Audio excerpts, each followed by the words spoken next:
Hello everyone, আসসালামু আলাইকুম। তো আজকে সাজুগুজু করে বার হয়ে যাচ্ছি। কোথায় যাচ্ছি?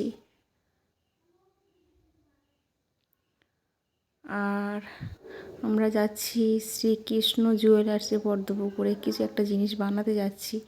তো কী বানাতে যাচ্ছি ভিডিওটা পুরোপুরি দেখতে থাকো। দিনের বেলা বার হয়নি, রাত্রেবেলা যেতে বেশি ভালো লাগে। তো চাকদার হাতে গিয়ে প্রথমে একটা নাইটি কিনে নিলাম।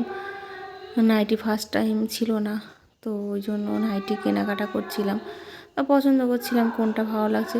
তো চাকদা থেকে পদ্মপুকুরে চলে আসলাম। তো অ্যাকচুয়ালি করতে গিয়েছিলাম হিরোর নাকচাবি। দোকানের ভিতরে যাওয়া যাক। আর আমি এদিকে একটু মুখের নিকাপটা ঠিক করে নিচ্ছি। তো যাই হোক, হিরের নাকচাবি বার করলো। তো আমার অতটা ভালো লাগেনি, নাকে মানে বড় হচ্ছে, নিজের সাইজের মতো নেই। তো ফাইনালি চুজ করে কি নিলাম পুরো ভিডিওটা দেখতে থাকো। তো কি নিলাম ভিডিওটা শেষে দেখা যাবে। তো এদিকে আমরা পছন্দ করে চলে আসলাম। আমার ছেলের জ্যাকেট নেই, জ্যাকেট কেনার জন্য, যেহেতু শীত ভালোই পড়েছে।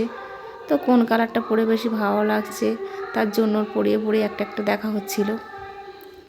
ও যেটা বলবে ওর সেটাই পছন্দ, ওর কিনে দিতে হবে, কারণ অন্য কালার কিনলে ও পরবে না। তো এটা আমার বেশি ভালো লেগেছে, কিন্তু ওটা নেয়নি। তারপর দিন আমি আবার চলে গেলাম। তো ফাইনালি নাকচাবি কিনতে গিয়ে আমি হাতের আংটি কিনে নিলাম। তো ফাইনালি চলে আসলাম বাড়িতে।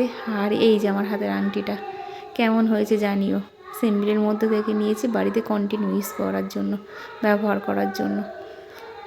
কেমন হয়েছে জানিও সবাই।